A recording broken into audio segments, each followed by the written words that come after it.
Welcome to the Elusive Truth with Rich and Larry. For today's show, we're going back down to the border, the crisis that has been going on for years now. Apparently, big major cities, especially sanctuary cities, are starting to really feel the ramifications of all this craziness. But again, it's the media. It's fair weather. 1 minute it's important. 1 minute it's back to the Ukraine. We can't keep focused on the main problem. And then on top of it, the crazy news we get. It used to be that the border was overrun by Mexicans trying to find a better life, and that's all it was. It's just some South Americans trying to get in. Apparently, it is much larger than that, and we have a huge influx of Chinese coming in. Not only that, but other citizens from all over the world are pouring in. Leads you to wonder what's really going on. So with this, we're going to check out Cash Jordan. It begins Chinese migrants on entering America. Crazy, but go check him out. It's a really good show. I'll explain more about Cash Jordan. With this, have a listen. I had no idea that we had this. I thought it was just Mexicans again, and I'm not trying to be racist. The only way that you get to find out is you have to do research and see what's really going on with this border issue. And obviously it's very political, especially when you throw Trump and Biden and Ukraine and money and good old America. Have a listen. Cash Jordan. Last year, 2.5 million people entered the United States seeking asylum, many of whom are from South America, fleeing extreme poverty. But there's another migration taking place to America, one that's caught everybody completely by surprise. So over 200,000 people from Venezuela came to the United States in 2023. And that's what we usually think about in America when we think about immigration. We think of people from South America fleeing extreme poverty. But a migration from China, that's not something that most of us have ever heard of. And it brings up a lot of questions. Customs and Border Protection reported more than 24,000 Chinese migrant encounters at the southern border last fiscal year. In 2021, that number was just 450. Did you just arrive here? So China is 7,000 miles away from the U.S. southern border. That's the opposite side of the earth, making the journey from China to America one of the longest migrations of any group coming to the U.S. And believe it or not, the number of folks coming here from China is increasing at an increasing rate. But before we uncover the real reasons why this is taking place, it's important to understand that Chinese Americans have made many contributions to this country, most of which do not get the recognition they deserve. For example, most people don't know that the U.S. Transcontinental Railroad was built by Chinese immigrants. That was 150 years ago, and this is a World War II memorial for Chinese Americans who gave their lives in defense of freedom and democracy. But some people, not everyone, think this migration is different than those of yesteryear, for reasons that are somewhat difficult to talk about. Either way, 10 times more people from China entered the U.S. through Mexico last year than the year before. And those numbers are 50 times higher than 2 years prior to that. So why is this happening? Why are all these folks coming here? And more importantly,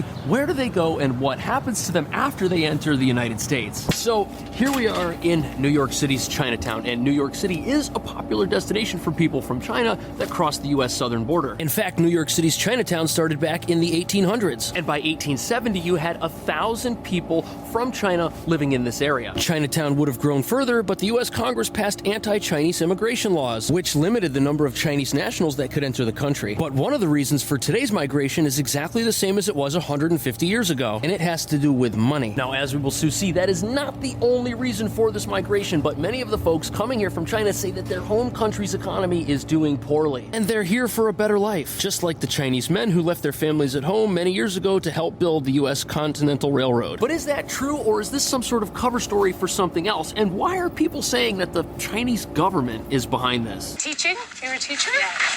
Oh my goodness. We also met a banker and small business owners. Oh, it's hard to live there. Hard to find jobs. Work in the factory, but now it's hard to work in the factory. Was this tripping. So in early 2020, China shut down its entire country of over 1 billion people. And critics say that the shutdowns there were harsher than they were in pretty much any other part of the world. And as the world learns, economic activity declines during a shutdown, which is why many people have decided to leave China looking for better economic opportunity. Now, we'll get to whether or not the Chinese government is behind this, but first it's important to understand that there are many logical reasons for why one might want to leave China to come to America. Oh, that's really good espresso. First of all, China did not fully reopen until 2023. That's 3 straight years of shutdowns that were devastating to the working class because of all the business restrictions. People couldn't make a living, and people were essentially shut out of their livelihoods for months on end. And China's not America, where people can just collect stimulus money during a time like this. Doesn't work that way. Many people lost everything. On top of that, there's a housing development crisis going on in China, where several large developers have defaulted on their debt. And that's a problem because in China, property investment's one of the only opportunities out there. But this is a major scandal, and right now you've got people who paid for apartments to be built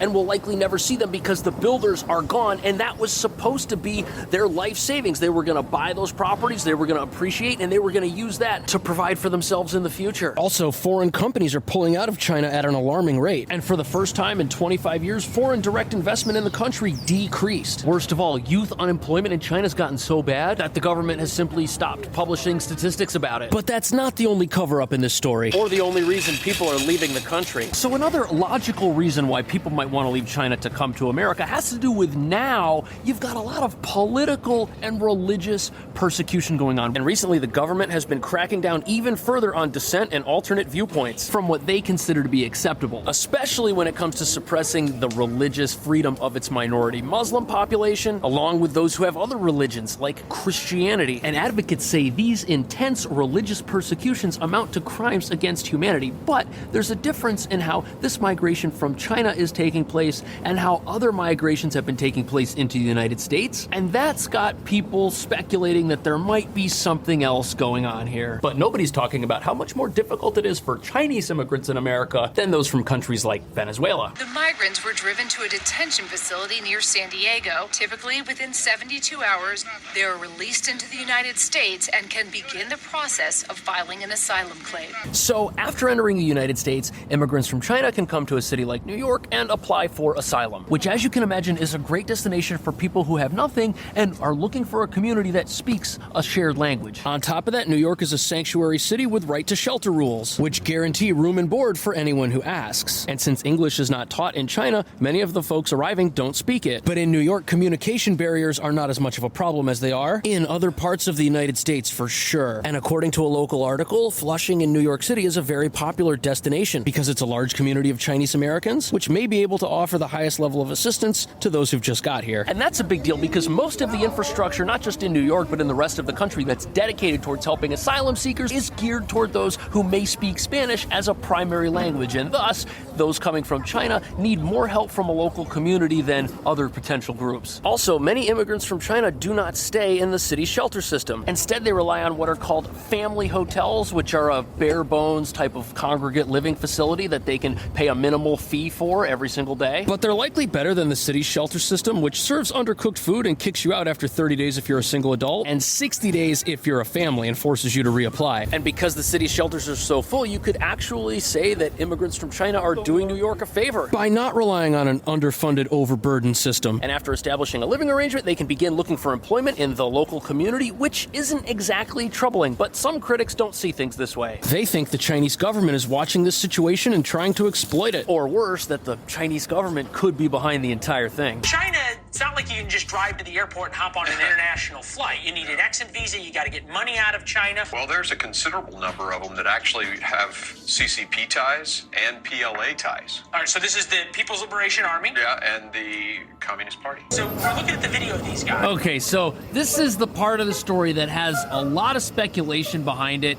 and nobody knows for sure what's really going on. Critics say some asylum seekers are here at the behest of the Chinese government, and they point to some of the recent arrivals having prior experience with the Chinese military as potential proof of this. But it's important to understand that China has the largest military in the entire world. It's made up partially of volunteers and draftees. But what most people don't know is that if a local municipality nationality misses its recruitment goal, all of the men who are 18 are automatically enrolled so that they don't miss it. Which could mean that having a military background in China is not something that is at all out of the ordinary. And I'm not sure what to make of accusations that this is some sort of invasion force. I mean, look at the interview from 60 Minutes. You see women, you see people that are 30, 40 years old. Some people say that this looks like pretty much every other migration taking place in America right now. I'm not saying that China is going to invade the United States, but if we were to defend Taiwan, I mean, you have to think that this is a part of some plan or strategy. You'd be foolish not. Okay, so now they're bringing up the consideration that these could be spies or saboteurs. But again, those claims could be made about any group that's entering the United States right now. For example, you've got 500,000 people from Venezuela here in the country, which is also a communist country sanctioned by the United States, and no one's saying that they're here to do something if the U.S. invades Venezuela. But proponents say that China's a much different beast than Venezuela, with completely different national security implications for the country. So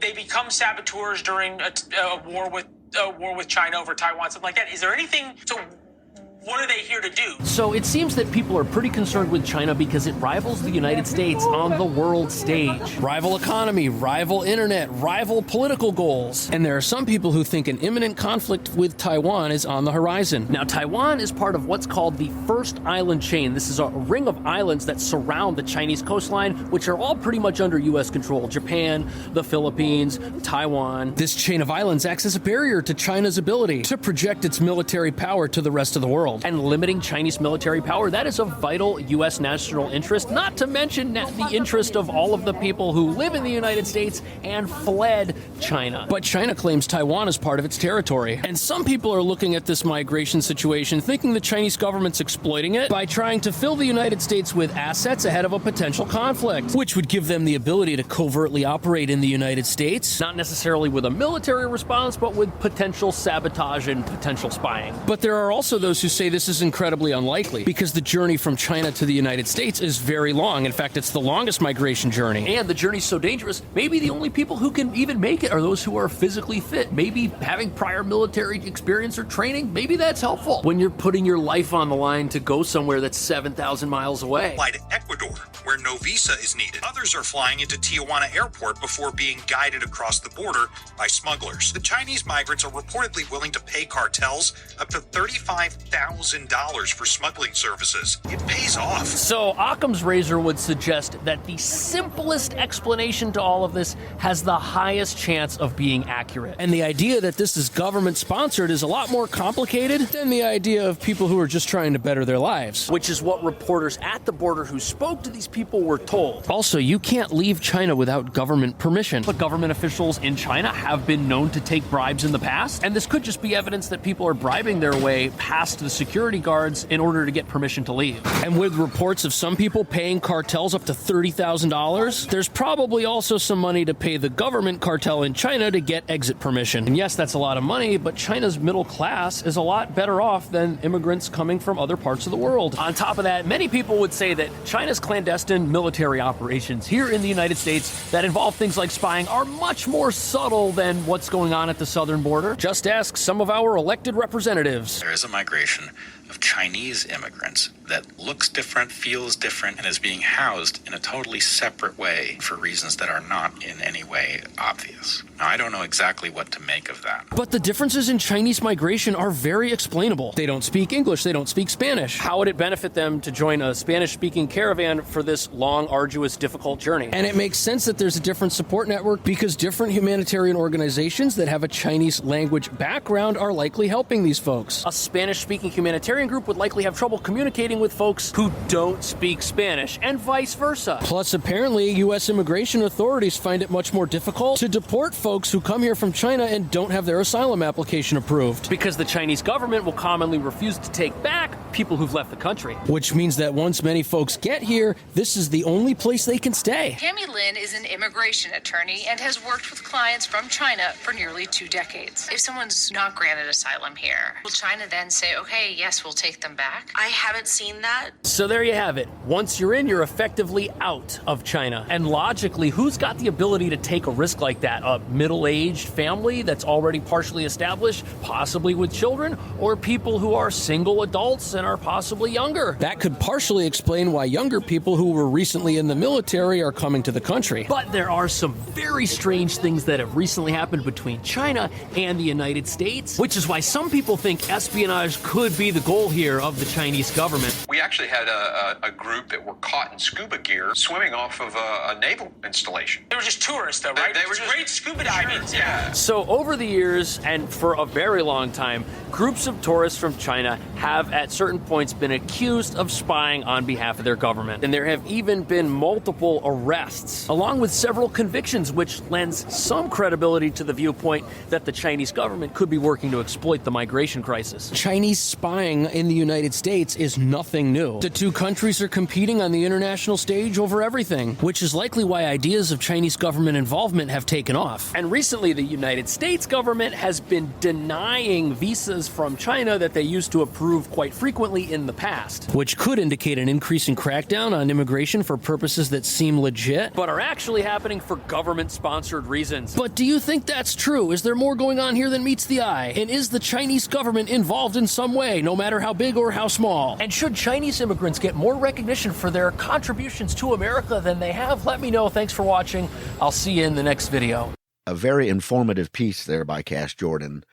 Again, we've heard stories that the Venezuelan president emptied out his insane asylums and his jails and then deported everybody, and they're on their way here. China, I've never been to China, and from what I understand about China, I don't think you can just get up and just fly wherever you want to go. You have to have some type of prominence within the government and some type of guarantee you're coming back. It is a communist state. They enforce and regulate all aspects of life within that country. One of the thoughts that came up is, how would China treat Americans entering their country illegally and then demanding housing, food, money, and medical assistance? I don't think that'd go very well. Play stupid games, win stupid prizes. So to have so many show up here raises questions. Just common sense. I've never had any personal issues with any immigration people. I understand that the people in New York City and Chicago and probably California are definitely experiencing a problem with this. We're all going to end up with paying for it. It is a huge problem. I believe that the full ramifications from all of this border and illegal entry is not even peak yet. This is just the beginning. We're really going to find out how bad this is. Again, I have no experience in this, but something's going on. And with the political unrest with the world, it's hard to discount that. Moving along, we're going to come back to Cash Jordan a little bit here. U.S. immigration. It's another YouTube channel, and they're going to talk about the NYC protests begin with truckers. New York City is lost. It's and Truckers for Trump. It's a pretty good video. I want you to check out, and we're just going to have a couple little pieces from that. So have a listen. Truckers for Trump is trending right now. Heard that there were going to be 700,000 truck drivers protesting. 3.5 million drivers employed in 2022. That sounds about right to you? That's correct. Somewhere in there. Okay. I look at that number. That's a big number, Craig. And we deal with politics here in this town and on this show. Do you have a sense from within your industry? Because I know this Truckers for Trump is trending right now. Some truck drivers say they're planning on refusing shipments to and from New York City. President Trump supporters are pushing back against what they see as an unfair justice system, threatening a boycott that could have a major impact on the country's largest city. Some truck drivers say they're planning on refusing shipments to and from New York City. Some of these truckers saying, you know what, we're not going into New York because of what happened to Donald Trump. If I'm just anybody living in New York and I see that headline and you hear what that woman said off the top of the show, should they be concerned? Dre, what could this boycott do to prices, not just in New York, but for all of us across the country? Well, certainly if truck drivers were to boycott New York City, the impact has the potential to be very damaging and very quickly. We're talking about supermarkets, big box stores, and other businesses that rely heavily on trucking. They would feel the pinch, and so would their customers. About 90% of communities here in New York City rely heavily on trucking to move their goods. This morning, we're on the Jersey side of the George Washington Bridge, and every day you can see hundreds, if not thousands, of trucks crossing the bridge from Jersey into the city. Meanwhile, one man is now telling truck drivers not to come to New York City after former President Trump was hit with that massive multi-million-dollar fine last week. It's a sad thing. It's a sad day for New York. They really do. Look, I love this city and I love this state. They have to focus on violent crime that's taking place outside. I look outside, I look at the streets. It's so different from when I left New York. It's so different. It's dirty and it's crime-ridden. And today you walk down the street, you get mugged or you get shot. You have a new form of crime now. You have migrant crime. Migrants are trying to beat up our police officers. They're trying to do things that we've never seen before, actually. We are going to have a problem with, I call it Biden migrant crime, because you have millions of people came into this place, this country that has been so badly hurt. And they're doing things that nobody's ever seen before. So you have violent migrant crime, and they're after me for doing nothing wrong. This time they have something that's really down and dirty that frankly, no country does other than a third world country, a banana republic. I've been on the radio talking to drivers for about the last hour 15 minutes, and I'm talking to at least 10 drivers going the other way. I'm heading down from South Wisconsin, and they're going to start refusing loads in New York City starting on Monday. Yeah, the man calls himself Chicago Ray, and as of last night, his post on X, formerly Twitter, had garnered more than 6 million views and 60,000 likes. Former President Trump also caught wind of what Chicago Ray is doing and reposted Ray's video on his platform, Truth Social. But it's hard to ascertain exactly how many drivers are answering his call and what kind of impact it may have. It's not an organized effort, and the drivers expressing support for Chicago Ray, they're scattered all across the country. We did reach out to the Teamsters Union, the union representing many truck drivers, but did not get a response. We also contacted and tried to call at least the National Supermarket Association, which is based here in New York City, but did not get a response. Meanwhile, Chicago Ray says he and other truckers are irate over Judge Arthur Engoron's fining former President Trump more than $355 million for fraud. Ray, like the former president, believes it's a form of election interference. The city could pay a big price. Once, and I want to play here. Here's what New York Attorney General Letitia James said she's prepared to do if Donald Trump can't stump up the cash. If he does not have funds to pay off the judgment, then we will seek, judgment enforcement mechanisms in court, and we will ask the judge to seize his assets. This is basically communism here, seizing your assets for opposing the regime, isn't it, Robert? That's exactly what it is. And in fact, you had Washington political consultants today putting out circulating reports at places like Predicted and others that this would also handicap Trump's ability to fund his own campaign. That this is an attempt not only to bankrupt a political opponent, but deny him campaign funds so that he can compete for the presidential election. We have never experienced anything like this in history. And that's what makes it so dangerous, that this can happen to anybody. If it can happen to Trump, then it's a guarantee it can happen to any ordinary person who just gets sideways with the government politicians in any location.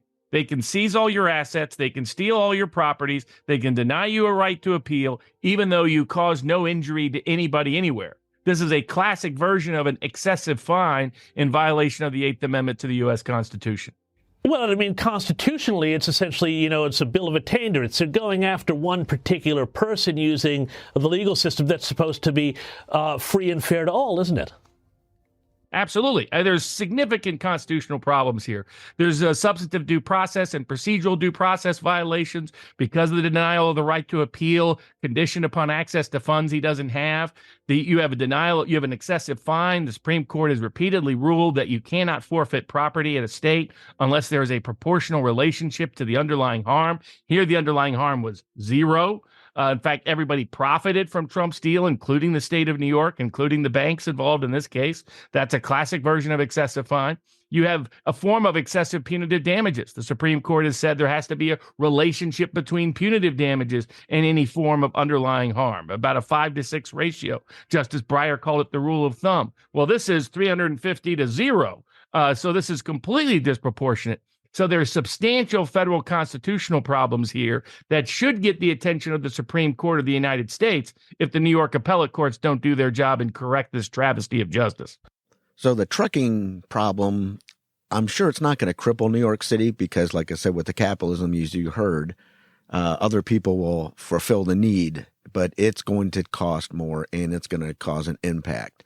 I do believe the bigger story is with the financial investments in New York City. Prominent investors have signaled their intent to halt their business in New York following the $355 million verdict in former President Donald Trump's civil fraud case. Real estate mogul Grant Cardone announced that his firm, Cardone Capital, would no longer underwrite New York real estate, just days after Shark Tank star Kevin O'Leary vowed to no longer invest in the state as a result of the verdict. I'm no different than any other investor. I'm shocked at this. I can't even understand or fathom the decision at all. There's no rationale for it. Cardone said in a post, immediately discontinue all underwriting on New York City real estate. The risks outweigh the opportunities at this time. Recent political decisions will continue to deteriorate price and benefit states that don't have these challenges. Focus on Texas and Florida. Judge Arthur Engoron ruled that Trump must pay over $355 million for conspiring to alter his net worth to receive tax and insurance benefits. Engoron's verdict additionally bars Trump and his sons, Eric and Donald Jr., from doing business in New York for 3 years. O'Leary called New York a loser state and told Fox Business that he would never invest in New York now. New Yorkers should be concerned. The fine people of New York should ask themselves, why are we such a loser state? How are we going to attract business? It's not just the existing businesses that are fleeing out to Texas and Florida. What about new money like this that I'm talking about, like a $4 billion data center? Not a chance I would put that in New York. It was an opportunity. We thought this year was the opportunity to come into Chicago, California, and New York City. I've been waiting for 40 years now to invest in that marketplace. I was completely confident, Steve, this was the year to come. And when that ruling happened, it was like pencils down, don't touch it, don't go there. We invest for 14,000 investors at Cardone Capital that depend on cash flow. And if I can't predict the cash flow because of some ruling or because of the migrants or because I can't evict people, New York City just keeps doing every single thing they can to sell real estate in Florida and not sell real estate in New York. Right. Well, and just look at the Grant Cardone story. You left the great state of California, over 10 years ago, and moved to Florida because that makes sense.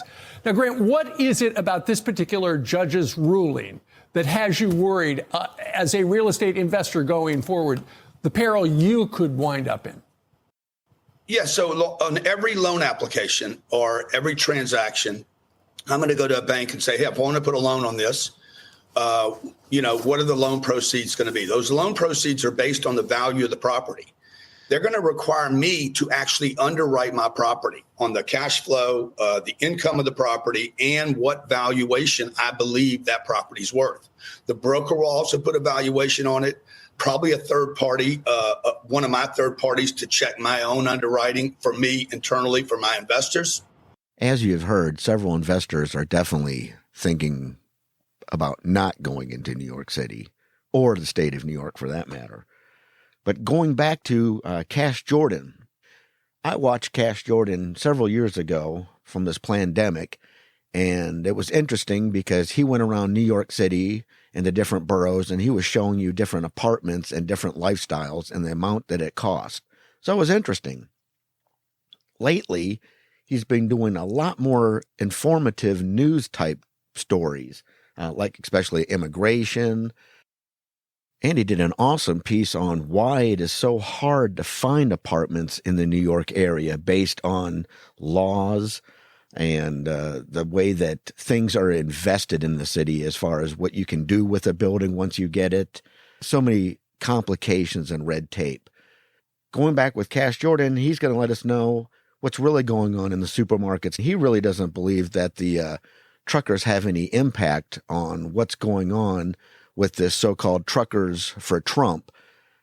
I do believe that as this continues, it's going to drive up the prices one way or another.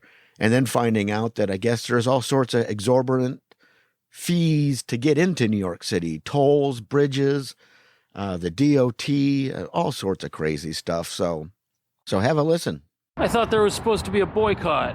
I've been on the radio talking to drivers. They're going to start refusing loads in New York City. This is trending on social media. Truckers for Trump. New York AG Letitia James making it clear that if Donald Trump cannot or doesn't pay his $354 million civil fraud fine, she'll go after his real estate holdings.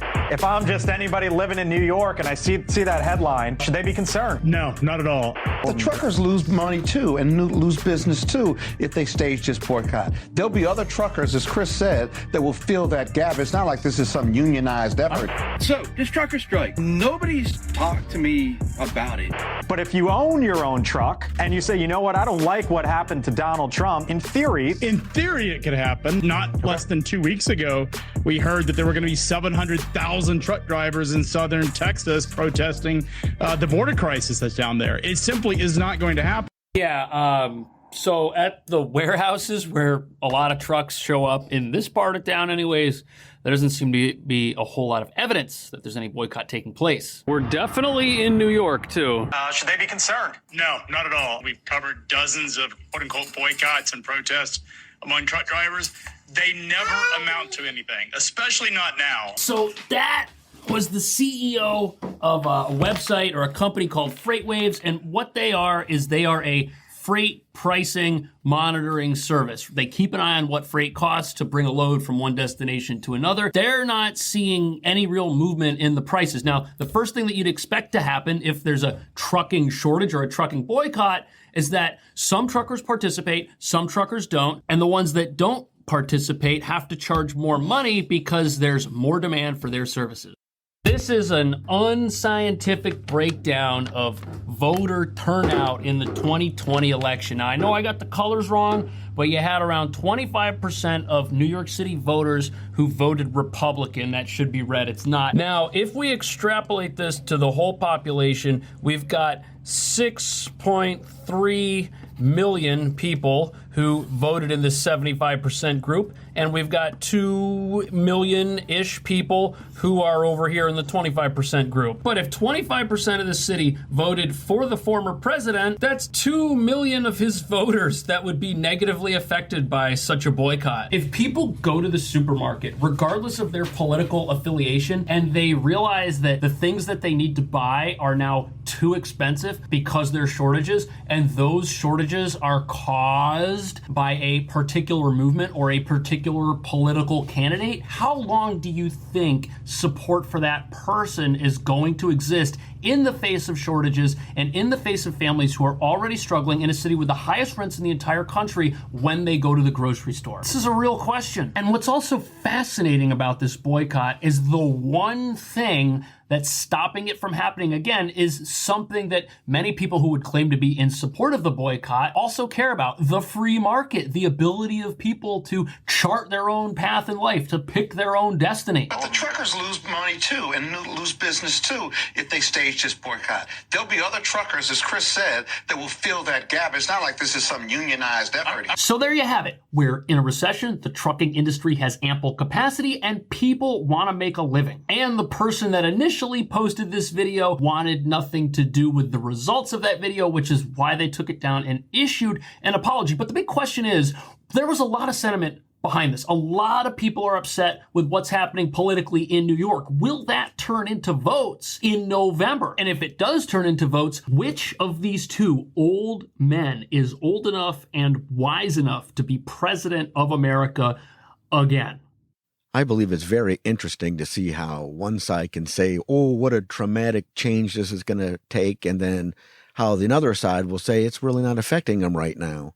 It's back and forth, and you just got to keep sifting through all the information.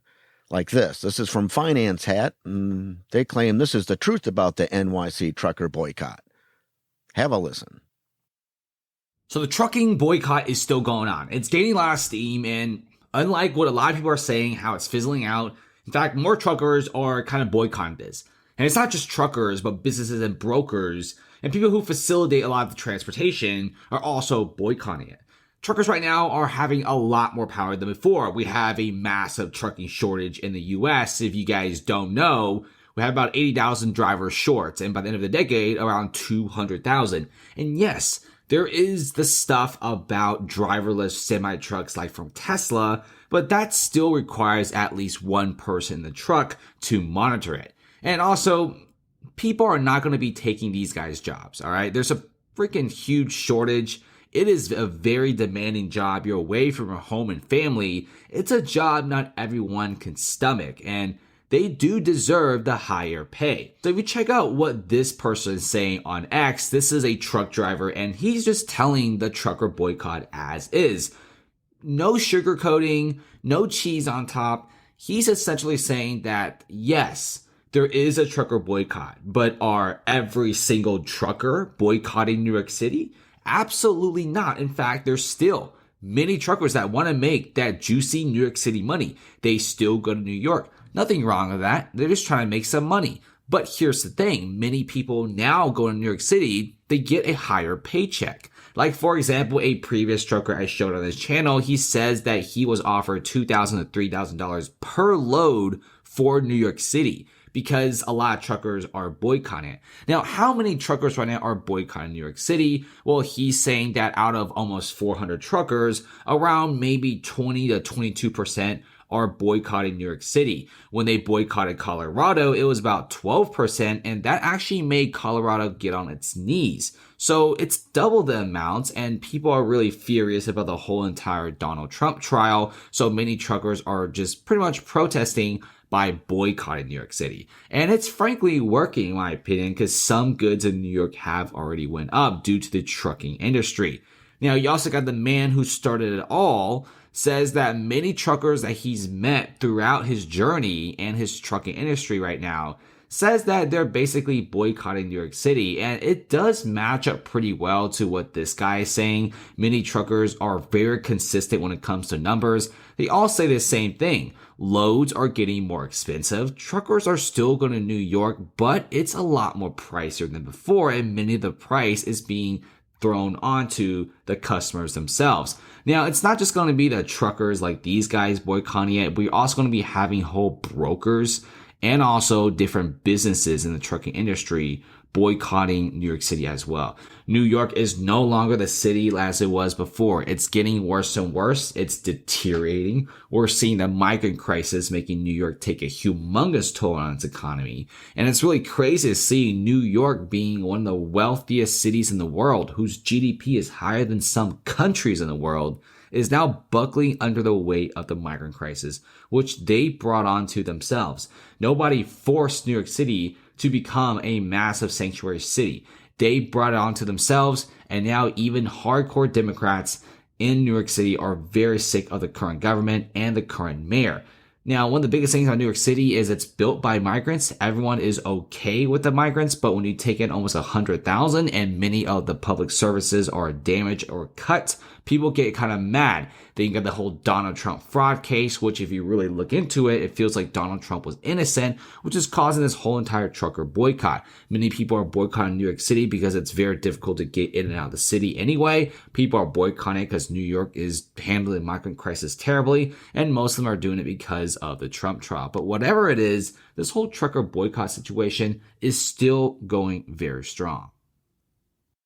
That is why ultimately I believe that it will make the prices for goods, food, and services more expensive in New York City. As you know, it doesn't take much to bring up the prices for anything, especially when we have such high inflation. It's crazy. You know, and then of course we haven't talked anything about what's going on in Chicago. It's because right now everybody's worried about New York City, and then back to the border, and then back to the Ukraine, and I tell you. And what's going on with Palestine and Israel?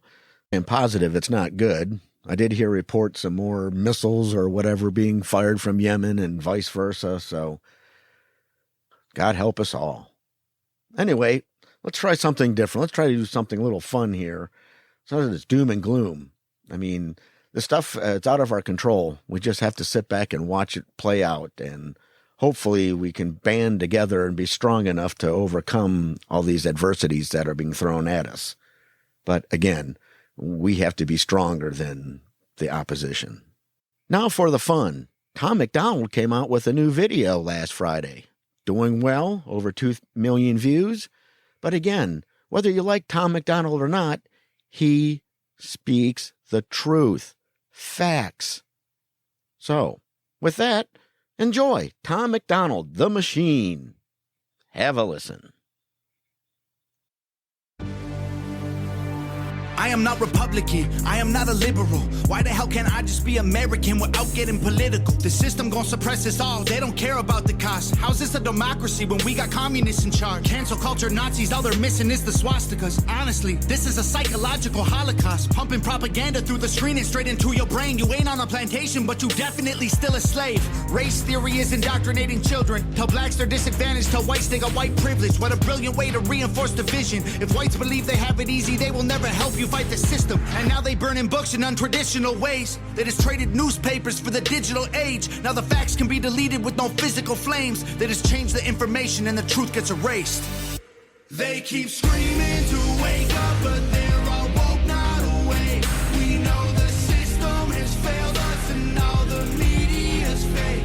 I swear the government hates us. Having opinions is dangerous. The system built to enslave us only works if we're afraid. I am not Republican, I am not a liberal. Progressive and traditional are hitmen hired to kill the individual. They label people red or blue, divide us, they don't ever help. They want you thinking left or right, so you ain't thinking for yourself. Go ahead and vote, cause both the parties are the same side. 2 teams, 1 coach, controlled by the same guys. Left wing, right wing, both help the same bird fly. Brainwashing everybody at the same time. The internet was once a place that we could get our facts from. Now it's been monopolized, it's Google or it's Amazon. Who fact checking the fact checkers? I can answer that one. The people who control the narratives through the platforms. Let me break this down for you, simple as I can, Kate. They use social conditioning to put you in the rat race. It doesn't matter if you're first or third or if you're last place, you're still a rat, and they're the cats who kill you so you can't escape. They keep screaming to wake up, but they're all woke, not awake. We know the system has failed us and all the media's fake. I swear the government hates us. Having opinions is dangerous. The system built to enslave us only works if we're afraid.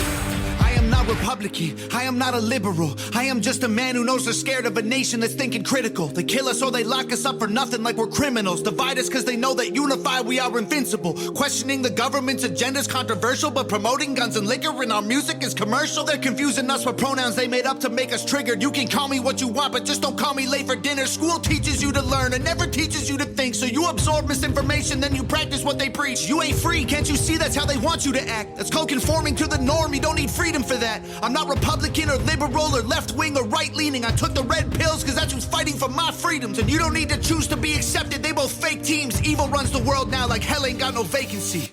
They keep screaming to wake up, but they're all woke, not awake. We know the system has failed us and all the media's fake. I swear the government hates us. Having opinions is dangerous. The system built to enslave us only works if we're afraid. Good job, Tom, and good job, Nova Rockefeller. Awesome. Good video. Good song. Who knew that rap would be the truth of justice or the voice of justice or the voice of truth or however you want to spin it. Absolutely unbelievable.